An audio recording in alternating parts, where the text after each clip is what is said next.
Ką daryti, jei norite dirbti Respublikos prezidentu? Darbas patrauklus. Skiriami net 2 automobiliai, lėktuvas. Tai pradėti reikia nuo amžiaus. Jeigu dar tik mokotės vidurinėje mokykloje, teks palaukti. Teks palaukti, kol sulauksite 40 metų, nes jaunesni asmenys kandidatuoti negali.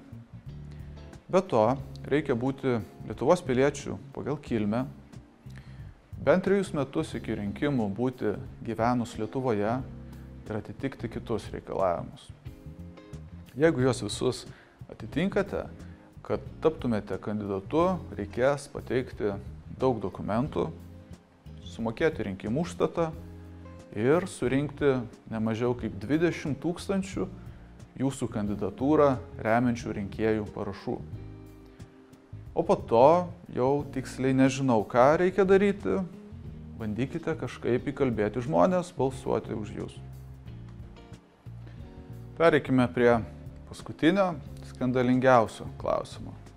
Kaip prarasti prezidento darbą? Tam yra keli neskandalingi būdai.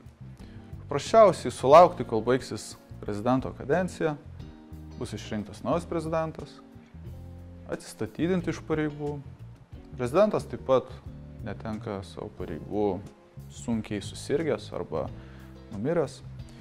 Bet yra ir vienas triukšmingas kelias palikti prezidento postą, kuriuo jau vieną kartą pasinaudojo prezidento pareigas ėjęs politikas Rolandas Paksas.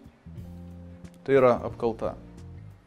Prezidentas gali būti pašalinamas iš pareigų, jeigu šiurkščiai pažeidžia konstituciją, sulaužo priesaiką ar paaiškėjo, jog jis padarė nusikaltimą.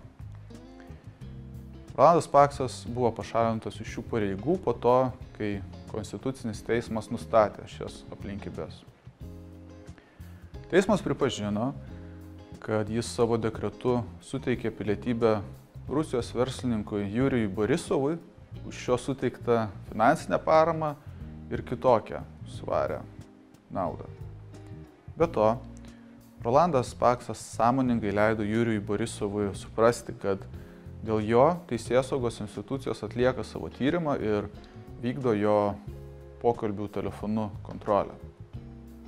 Negana to, teismas nustatė, kad Rolandas Paksas, siekdamas įgyvendinti jam artimų privačių asmenų turtinius interesus, naudodamasi savo prezidento statusu, siekė paveikti bendrovės Žemaitijos keliai vadovų ir akcininkų sprendimus dėl akcijų perleidimo Rolandui Paksui artimiems asmenims.